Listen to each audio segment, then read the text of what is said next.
Let's have another look at freestyle.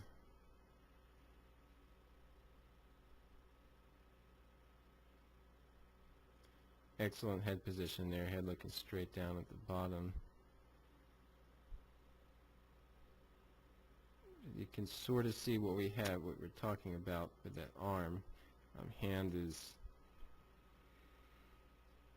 actually above the elbow, which to me is reflective of the chest either being more powerful than the back or simply just tighter than the back. We kind of rather see the hand over, kind of reaching over, instead of almost the elbow and the wrist leading the way here.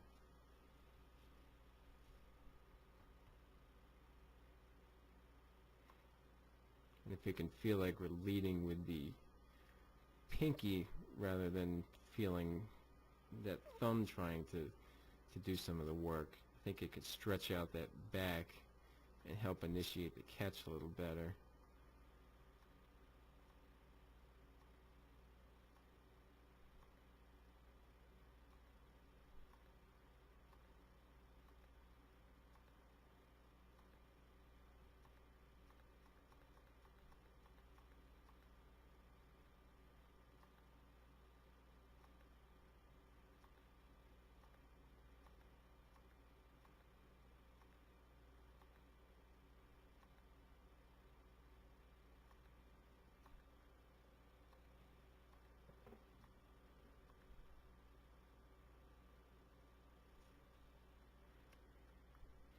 Really good head position there, eyes looking toward the bottom, head angle hasn't changed at all, so we don't see any bouncing, which is excellent.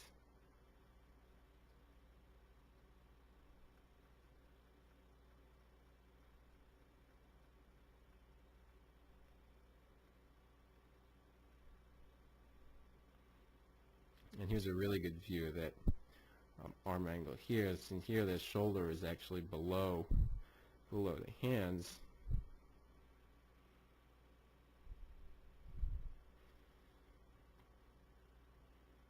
And what concerns me about that is it's actually a pretty vulnerable position for the arm. It's actually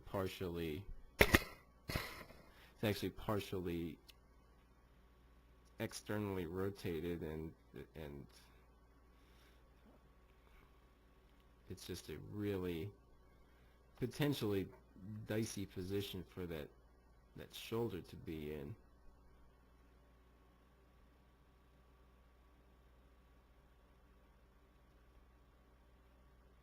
So there, and where we'd rather see it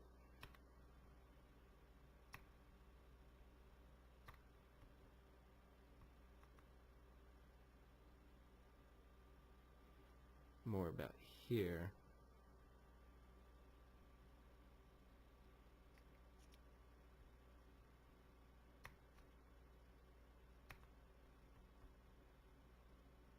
And the trajectory that we'd like it to follow would be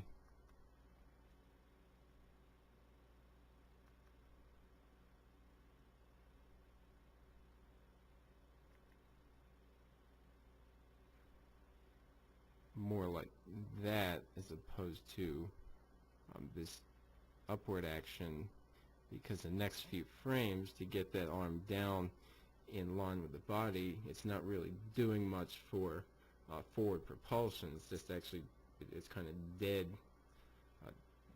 movement just to get back to neutral. And again, I think the real cause is that you can see how it's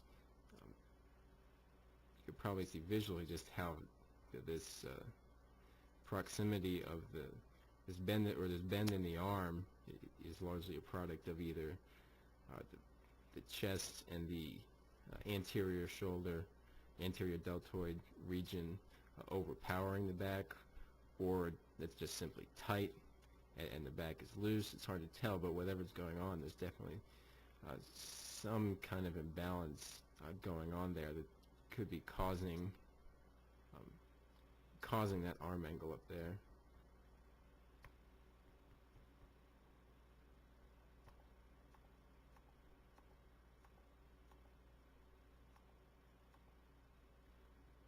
So if we look back at these last few frames,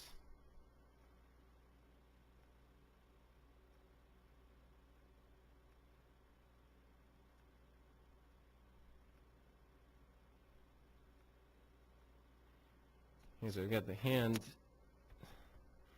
up here, shoulder